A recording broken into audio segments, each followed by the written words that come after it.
Até quando o silêncio serve de escudo para a injustiça?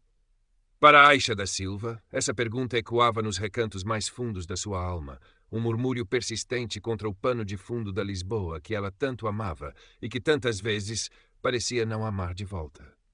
Aos 28 anos, os seus olhos, espelhos de uma inteligência viva e de uma resiliência tecida a custo, carregavam o peso não dito das pequenas batalhas diárias, das portas que se fechavam com demasiada facilidade, dos sorrisos que não alcançavam o olhar. A sua pele, do tom rico e quente da terra cabo-verdiana dos seus antepassados, era uma tela onde se pintavam, sem o seu consentimento, os preconceitos velados de uma sociedade que se orgulhava da sua brandura de costumes, mas que, nas entrelinhas, ainda tropeçava nas pedras do racismo. O seu cabelo afro, uma coroa natural que ela aprendera a usar com uma mistura de orgulho e desafio, era frequentemente o alvo de comentários inocentes, de mãos curiosas, de olhares que a mediam, a categorizavam, antes mesmo de uma palavra ser trocada. Amanhã, no bairro da Esperança, um enclave de vida pulsante nos arrabaldes da capital, começava sempre com uma sinfonia familiar. O arrastar dos caixotes do lixo, o cheiro a café forte vindo das pequenas tascas, as conversas animadas em crioulo e português, o riso das crianças a caminho da escola. Aisha inspirava fundo. Aqui, entre os prédios de cores desbotadas, mas vibrantes de histórias, ela sentia-se em casa, uma peça de um mosaico complexo e belo. Mas mesmo aqui, a sombra da incerteza pairava. Licenciada em comunicação social com uma média que lhe deveria ter aberto portas, encontrava-se presa num ciclo de estágios não remunerados e empregos precários que mal pagavam as contas. A frustração era uma companheira constante, mitigada apenas pelo seu trabalho voluntário no Raízes Vivas, o centro comunitário que ela e outros moradores tinham erguido com suor e esperança. Era ali, entre as paredes coloridas por murais feitos pelos jovens do bairro, que Aisha sentia que a sua voz, as suas ideias realmente importavam. O centro oferecia apoio escolar, atividades culturais, um ombro amigo. Era a alma do bairro, um farol contra a negligência e o esquecimento a que tantas vezes eram votados. Nessa manhã em particular, o ar parecia mais pesado. Dona Lourdes, uma mulher de 60 e poucos anos, espinha dorsal da Associação de Moradores e uma segunda mãe para Aisha, tinha o semblante carregado. Recebemos outra carta, Aisha, disse ela, a voz rouca, entregando-lhe um envelope com o timbre da Câmara Municipal. Dizem que a vistoria encontrou mais irregularidades. Dão-nos um mês. Um mês para quê? Para desaparecermos. Os planos do Dr. Valdemar Monteiro para o seu mega-projeto imobiliário de luxo, o Miradouro do Tejo, pairavam sobre o bairro da Esperança como um abutre. Arranha-céus de vidro e aço prometendo vistas deslumbrantes e exclusividade, onde agora existiam casas humildes, hortas comunitárias e o Raízes Vivas. Progresso, chamavam-lhe. Para Aisha, soava a apagamento. Eles não podem fazer isto, Dona Lourdes, murmurou Aisha, o papel a tremer-lhe nas mãos. O centro cumpre tudo o que pediram da última vez. Para eles, cumprir nunca é suficiente quando há milhões em jogo, minha filha, respondeu a mais velha, um brilho de resignação cansada nos olhos. O Dr. Monteiro tem amigos em todo o lado. E nós? Nós temos a nós. Mais tarde nesse dia, o destino, com a sua ironia cruel, colocou Aisha frente a frente, ainda que brevemente, com a fonte das suas preocupações. Tinha uma entrevista de emprego, uma miragem de esperança, numa das empresas de fachada de Monteiro, para uma posição de assistente de comunicação, que ela sabia estar muito abaixo das suas qualificações, mas a necessidade falava mais alto. A sala de espera era fria, impessoal, decorada com obras de arte moderna que pareciam gritar o preço. Um assessor de Monteiro, um homem de fato cinzento e sorriso oleoso, tratou-a com uma condescendência que lhe revirou o estômago. As perguntas eram pro forma, o desinteresse palpável. No final dispensou-a com um vago "entraremos em contacto". Enquanto saía, Valdemar Monteiro atravessou o corredor. Alto, impecavelmente vestido, cabelo grisalho arranjado com precisão. Ele não a viu, ou se viu, não registrou a sua presença. Mas Aisha sentiu o frio do seu olhar indiferente, um olhar que parecia varrer tudo o que considerava insignificante no seu caminho. Para ele ela era invisível, uma não-entidade. Naquela noite o Raízes Vivas foi vandalizado. As paredes recém-pintadas pelos jovens do bairro foram cobertas com insultos racistas e frases como "voltem para a vossa terra e modernizar já". Equipamentos foram partidos, livros rasgados. A brutalidade do ato deixou a comunidade em choque. Para Aisha, a mensagem era clara. Não era apenas sobre o terreno, era sobre quem tinha o direito de existir, de pertencer. A polícia veio, registrou a ocorrência com uma eficiência burocrática que roçava a indiferença. Vandalismo, disseram. Provavelmente miúdos. Aisha tentou argumentar, mostrar as frases racistas, ligar o ato à pressão imobiliária. Encontrou olhares vazios e promessas vagas de investigação. A humilhação da entrevista, a ameaça ao centro, o vandalismo, tudo se acumulava dentro de Aisha, não como desespero, mas como uma brasa que começava a arder. Eles queriam que ela se sentisse pequena, impotente. Mas algo dentro dela, uma teimosia herdada da avó cabo-verdiana, uma fagulha de dignidade que se recusava a apagar, começou a crescer. Se o sistema não lhes daria voz, ela teria de encontrar outra forma de gritar. Nos dias que se seguiram, Aisha e Dona Lourdes mobilizaram o bairro. Reuniões, abaixo-assinados, cartas enviadas a jornais e políticos. A resposta foi um eco no vazio. A máquina de Monteiro parecia demasiado grande, demasiado oleada pela influência e pelo dinheiro. Vereadores que antes prometiam apoio agora gaguejavam desculpas. A sensação de isolamento era palpável. Foi numa dessas noites de frustração, enquanto pesquisava artigos antigos sobre Valdemar Monteiro, que Aisha tropeçou no nome de Tiago Mendes, um jornalista. Anos antes, ele tinha escrito uma série de artigos investigativos sobre um projeto anterior de Monteiro, expondo irregularidades ambientais e o desalojamento forçado de famílias. A série tinha causado algum burburinho, mas depois fora abafada. Monteiro saíra incólume e Tiago, ao que parecia, tinha sido marginalizado no meio. Talvez ele nos possa ajudar, pensou Aisha, uma ponta de esperança a surgir. Encontrou o contacto de Tiago online, um e-mail genérico de freelancer. Escreveu uma mensagem longa, apaixonada, detalhando tudo o que se passava no bairro da Esperança. Enviou, sem grande convicção de que obteria resposta. Para sua surpresa, Tiago respondeu no dia seguinte. A sua mensagem era curta, cautelosa, interessante, mas perigoso. Conheço o Dr. Monteiro. Se quiser conversar, encontre-me no Café à Brasileira amanhã às 3. O Café à Brasileira, no Chiado, era um mundo à parte do bairro da Esperança. Turistas tiravam fotos com a estátua de Pessoa, o cheiro a café e pastel de nata pairava no ar. Tiago Mendes era um homem na casa dos 40, com olheiras profundas e um ar de quem já vira demasiadas coisas. Vestia um casaco de cabedal gasto e tinha um olhar perspicaz que parecia ler através das aparências. Aisha contou-lhe tudo, a voz por vezes a falhar com a emoção, mas os olhos a brilhar com determinação. Tiago ouviu em silêncio, mexendo o seu café. Quando ela terminou, ele suspirou. Monteiro é um tubarão, disse ele. Com dentes muito afiados e muitos amigos poderosos. Tentei lixar-lhe a vida uma vez. Quase acabei com a minha carreira. O que vos faz pensar que desta vez será diferente? Porque desta vez não estamos a falar de árvores ou de um pedaço de terra qualquer. Respondeu Aisha, a voz firme. Estamos a falar das nossas casas, da nossa comunidade, da nossa dignidade. E porque desta vez ele foi longe demais com aquele vandalismo racista. Isso não pode ficar impune. Tiago olhou-a longamente. Viu a raiva justa, a inteligência, a resiliência.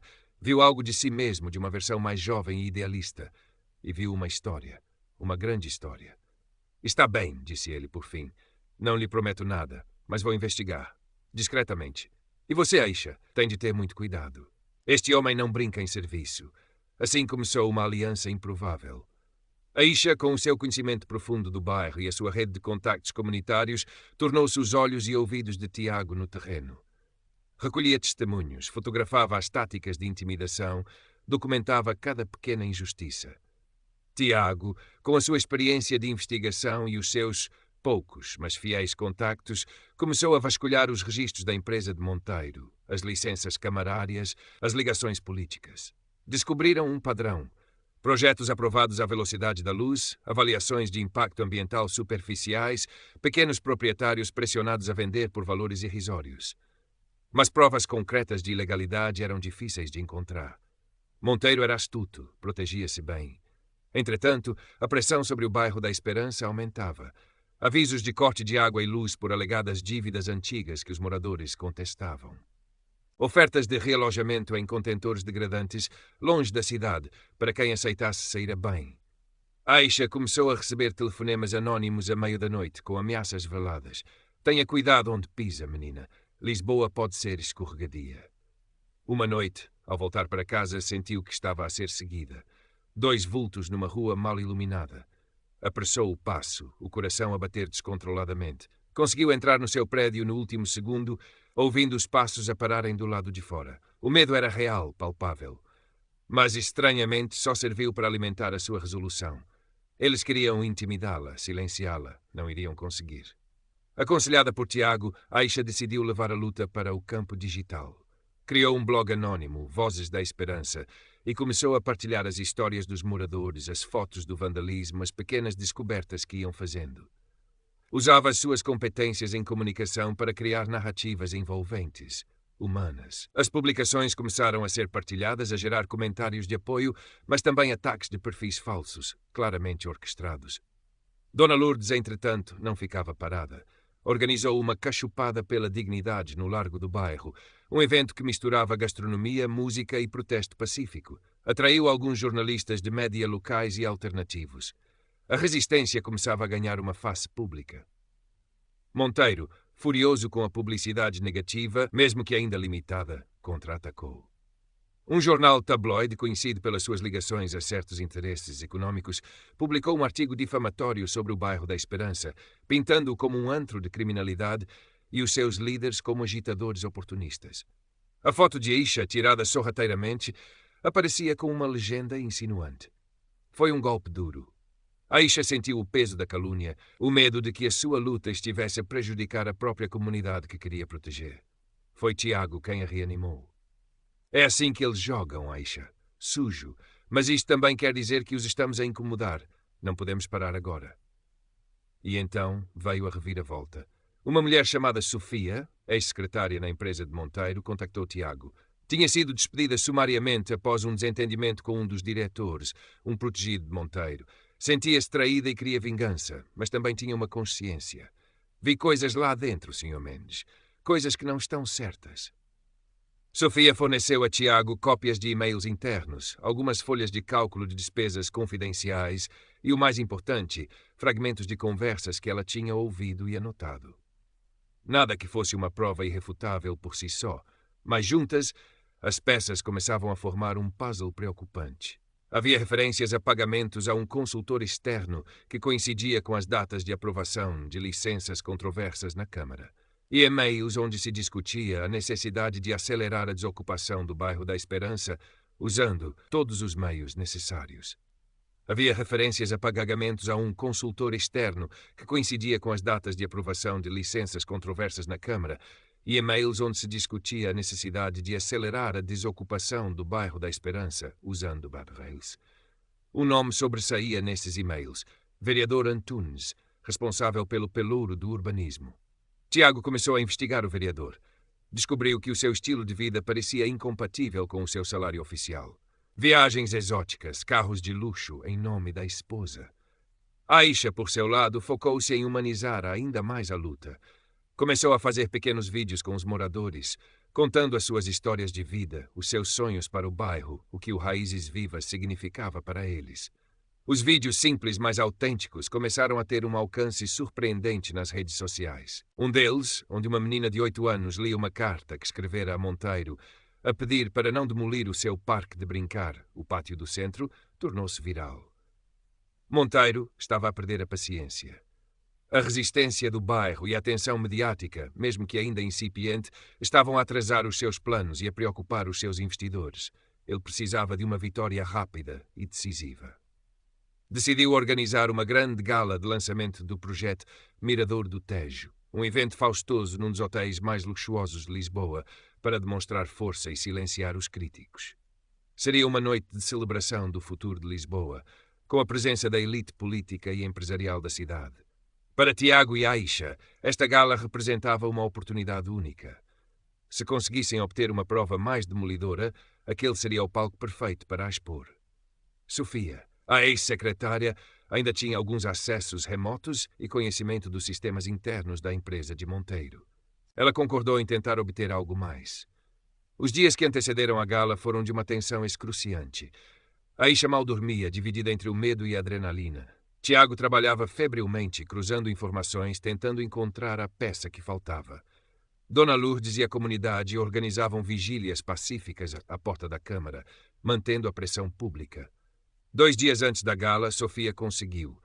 Acedeu ao servidor de backups da empresa e encontrou uma gravação áudio.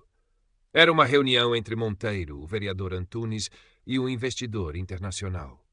Na gravação, Monteiro falava abertamente sobre os incentivos dados a Antunes para agilizar as licenças e referia-se aos moradores do bairro da Esperança como aquela gente que precisava de ser removida discretamente para não manchar a imagem do projeto. Havia também comentários abertamente racistas sobre a comunidade. Era a prova de ouro. O plano era arriscado, quase louco. Aisha, com a ajuda de um jovem do bairro, David, um gênio da informática que frequentava o Raízes Vivas e que se oferecera para ajudar, iria tentar infiltrar-se na gala. David arranjara um uniforme de empregada de catering e uma credencial falsificada. A sua missão: chegar à sala de controlo audiovisual no momento certo. Tiago estaria no exterior com cópias da gravação e dos documentos para entregar a jornalistas de confiança no momento exato. A noite da gala chegou. O Hotel Palácio Estoril, escolhemos um local icónico para a elite, fervilhava de limusinas, vestidos de alta costura e o brilho dos diamantes. Aisha, o coração a mil, conseguiu passar pela segurança com o seu disfarce. David, a partir de uma carrinha estacionada nas proximidades, guiava por um auricular discreto, tentando aceder remotamente aos sistemas do hotel. No salão principal, Valdemar Monteiro subiu ao palco radiante, o epítome do sucesso e do poder. Começou o seu discurso sobre o futuro brilhante de Lisboa, sobre progresso e modernidade. A plateia aplaudia com deferência. Este projeto, o Miradouro do Tejo, declamava Monteiro, é mais do que edifícios. É um símbolo da nossa capacidade de sonhar alto, de construir um futuro onde... Foi nesse momento que os ecrãs gigantes atrás dele piscaram. A imagem de Monteiro foi substituída por cópias dos e-mails comprometedores, dos extratos bancários. E depois a voz. A voz arrogante e desdenhosa de Monteiro, vinda da gravação áudio, ecoou pelo salão. Aquela gente do bairro da Esperança, uns quantos africanos e outros quejandos, precisam de ser removidos discretamente.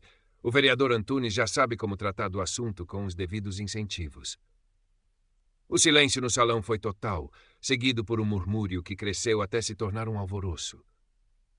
Monteiro ficou lívido, a sua máscara de respeitabilidade a estilhaçar-se em tempo real. Gaguejou, tentou culpar uma falha técnica, mas era tarde demais. Aisha, da pequena sala de controlo onde conseguira entrar com a ajuda de David, que desativara momentaneamente as câmaras, sentiu uma onda de triunfo e terror. Os seguranças de Monteiro correram para a sala de controlo, mas David já tinha bloqueado a porta remotamente por alguns segundos cruciais. Tiago, no exterior, já estava a distribuir as pens USB com as provas aos jornalistas que aguardavam Byte, alertados por uma mensagem pré-programada. Aisha conseguiu sair do hotel no meio da confusão, o coração ainda a querer saltar-lhe do peito. Encontrou Tiago e Dona Lourdes, que tinha mobilizado um pequeno grupo de moradores para uma vigília surpresa à porta do hotel. Abraçaram-se, uma mistura de lágrimas, risos e o sabor agridoce da justiça que começava a ser servida. O escândalo rebentou com a força de uma bomba. No dia seguinte, todos os jornais e telejornais falavam do Monteiro Gate. As ações das empresas de Monteiro caíram a pique. Investidores retiraram-se. O vereador Antunes demitiu-se no próprio dia. O Ministério Público anunciou a abertura de um inquérito por corrupção, tráfico de influências e discriminação racial. O projeto Miradouro do Tejo foi suspenso indefinidamente. Valdemar Monteiro desapareceu da vida pública, a sua reputação em farrapos. Embora a sua vasta fortuna e os seus advogados provavelmente o livrassem da prisão, o seu poder e a sua aura de intocável tinham sido irremediavelmente destruídos. A queda fora espetacular. Para o bairro da Esperança foi uma vitória histórica. O centro Raízes Vivas estava salvo. A comunidade, unida pela luta, sentia-se fortalecida e visível. Aisha tornou-se um símbolo de resistência, uma voz para os sem voz. Foi convidada para debates para contar a sua história, recebeu propostas para liderar novas iniciativas de justiça social. Meses depois, numa tarde soalheira de primavera, Aisha estava no Raízes Vivas. O centro estava a ser renovado com a ajuda de voluntários e de pequenas doações que tinham surgido após a visibilidade do caso.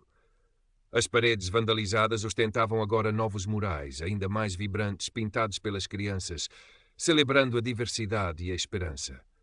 O cheiro a cachupa, preparada por Dona Lourdes para um almoço comunitário, pairava no ar. Aisha observava as crianças a rir, a correr donas daquele espaço que tinham ajudado a salvar. Sentia uma paz profunda, mas também uma consciência aguda. A vitória sobre Monteiro fora importante, mas a luta contra o racismo, contra a ganância, contra a indiferença do sistema, essa era uma maratona, não um sprint. Tiago Mendes aproximou-se, um sorriso cansado, mas satisfeito no rosto.